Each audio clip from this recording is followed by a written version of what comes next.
राजस्थान के चुनाव में इस बार 3 प्रयोगों की सबसे ज्यादा चर्चा रही।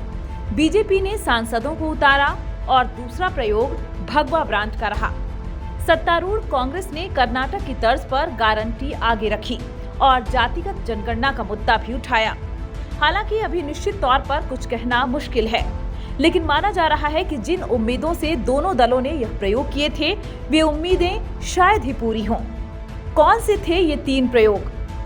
बीजेपी की ओर से सांसदों को मैदान में उतारना, बीजेपी की ओर से 4 सीटों पर संतों को टिकट दिया जाना, कांग्रेस की ओर से महिला वोटरों के लिए मोबाइल बांटने से लेकर सिलेंडर की कीमत कम करना, 10,000 रुपए प्रतिवर्ष देने जैसी घोषणाएं करना।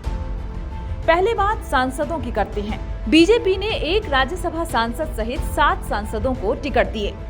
वोटिंग प्रतिशत बताता है कि 7 में से 6 सीटों पर वोटिंग प्रतिशत बढ़ा, लेकिन तिजारा को छोड़कर बाकी जगह बढ़ोतरी बहुत मामूली है।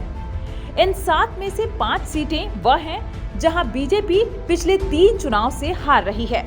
ऐसे में पार्टी ने एक बड़ा दांव खेलते हुए सांसदों को मैदान में उतारा, लेकिन वोटिंग प्रतिशत बता रहा है कि इसका बहुत ज्यादा असर नहीं है। आइए देखते हैं सीटवार स्थिति। किशनगढ़ विधानसभा सीट। इस सीट पर बीजेपी ने सांसद भागीरथ चौधरी को मैदान में उतारा और उनका मुकाबला बीजेपी से ही बागी होकर कांग्रेस में गए विकास चौधरी से था। यहाँ वोटिंग प्रतिशत में 2.05% का अंतर है। इसे बीजेपी प्रत्याशी के कद को देखते हुए बहुत ज्यादा नहीं माना जा सकता, लेकिन उनके सामने एक दलबदलु प्रत्याशी मैदान में था। वोटिंग प्रतिशत की बात करें तो पिछली बार यहाँ वोटिंग फीसदी 74.16 था। इस बार 76.21% वोटिंग हुई। तिजारा विधानसभा सीट। राजस्थान के अलवर जिले की इस सीट पर मतदान 4.03% बढ़ा है, जो सांसदों की सीट पर सबसे ज्यादा है।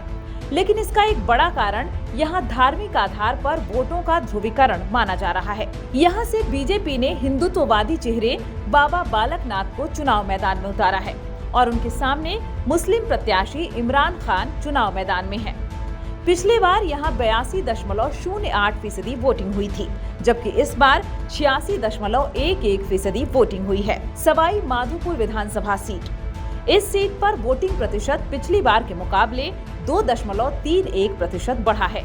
यहाँ से बीजेपी के सबसे चर्चित नेताओं में से एक किरोड़ी लाल मीणा मैदान में थे और मुकाबला भी त्रिकोणीय हो गया था। इसके बावजूद वोटिंग प्रतिशत में बहुत उल्लेखनीय बढ़ोतरी नहीं होना बता रहा है कि मुकाबला कड़ा हो सकता है। पिछली बार यहाँ वोटिंग प्रतिशत था 68.63%, जबकि इस बार वोटिंग फीसदी है 70.94%। सांचौर विधानसभा सीट। इस सीट पर वोटिंग प्रतिशत पिछली बार के मुकाबले सिर्फ 0.15% बढ़ा है, जबकि यहां से बीजेपी ने जालौर से 3 बार के सांसद देवजी पटेल को मैदान में उतारा था और उनके सामने सरकार के मंत्री सुखराम बिश्नोई थे। मंत्री के साथ अक्सर एंटी इनकम्बेंसी का असर रहता है, लेकिन इसके बाद भी वोटिंग प्रतिशत में बहुत मामूली बढ़ोतरी हुई है।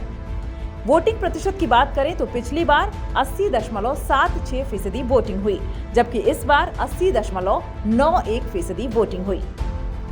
विद्याधर नगर विधानसभा सीट। जयपुर शहर की इस सीट पर मतदान सिर्फ 2.73% बढ़ा है, जबकि यहाँ बीजेपी ने सांसद दिया कुमारी जैसा चेहरा मैदान में उतारा था। दिया कुमारी जयपुर के पूर्व राज परिवार की बेटी हैं। यहाँ माहौल को देखते हुए बहुत अच्छी वोटिंग की संभावना व्यक्त की जा रही थी। पिछली बार यहाँ 69.82% वोटिंग हुई थी, जबकि इस बार 72.55% वोटिंग हुई। मंडावा विधानसभा सीट। झुंझुनू जिले की इस सीट पर वोटिंग प्रतिशत में सिर्फ 0.77% की बढ़ोतरी है। यहाँ से बीजेपी ने सांसद नरेंद्र कुमार को मैदान में उतारा था, जो पिछली बार जीत तो गए थे, लेकिन बाद में सांसद बना दिए गए थे। उनका मुकाबला कांग्रेस की रीटा चौधरी से था, जो उपचुनाव में जीतकर विधायक बन गई थी। वोटिंग प्रतिशत का अंतर बता रहा है कि यहाँ भी बीजेपी के प्रयोग को लेकर बहुत ज्यादा उत्साह नहीं था। पिछली बार 73.20% वोटिंग हुई थी, जबकि इस बार 73.97% वोटिंग हुई। झोटवाड़ा विधानसभा सीट। जयपुर जिले की इस सीट पर पिछली बार के मुकाबले वोटिंग प्रतिशत 0.45% कम हो गया है और यह चौंकाने वाली स्थिति इसलिए है कि यहां से बीजेपी ने जयपुर ग्रामीण से सांसद राज्यवर्धन सिंह राठौड़ को मैदान में उतारा था।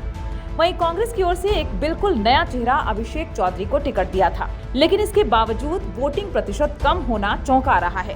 पिछली बार यहां वोटिंग प्रतिशत था 72.97%, जबकि इस बार वोटिंग प्रतिशत है 71.52%। संतों की सीटें।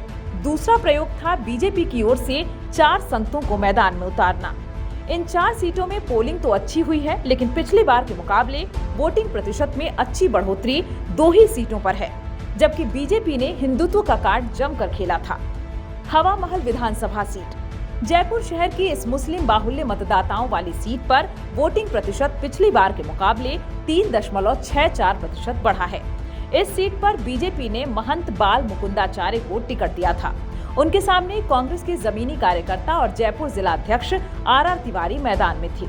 सीट पर धार्मिक आधार पर ध्रुवीकरण देखने को मिला है और नतीजे रोचक हो सकते हैं। पिछली बार जहां वोटिंग हुई थी 72.66%, वहीं इस बार 76.30% वोटिंग हुई। तिजारा विधानसभा सीट। मेव मुस्लिम बाहुल्य मतदाताओं वाली इस सीट पर वोटिंग प्रतिशत 4.03% बढ़ा है। यहां से सांसद बाबा बालक नाथ का मुकाबला कांग्रेस के इमरान खान से था। इस सीट पर वोटिंग प्रतिशत बढ़ने का कारण धार्मिक ध्रुवीकरण को माना जा रहा है। पिछली बार वोटिंग हुई थी 82.08%, जबकि इस बार 86.11% वोटिंग हुई। पोकरण विधानसभा सीट। जैसलमेर जिले की इस सीट पर वोटिंग प्रतिशत सिर्फ 0.29% बढ़ा है। यहां से बीजेपी ने महंत प्रतापपुरी और कांग्रेस ने मंत्री सालेह मोहम्मद को टिकट दिया था। पिछली बार भी यही दोनों चुनाव मैदान में थे। फिर भी वोटिंग प्रतिशत में मामूली बढ़ोतरी मतदाताओं की उदासीनता को दिखा रही है। पिछली बार 87.50% वोटिंग हुई थी, जबकि इस बार 87.79% वोटिंग हुई। सिरोही विधानसभा सीट। इस सीट पर वोटिंग प्रतिशत 0.25% बढ़ा है। यहाँ भी मामूली बढ़ोतरी हुई है।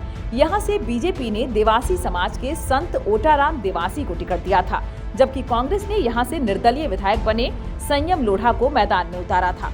पिछली बार यहाँ 65.76% वोटिंग हुई थी, जबकि इस बार 66.01% वोटिंग हुई।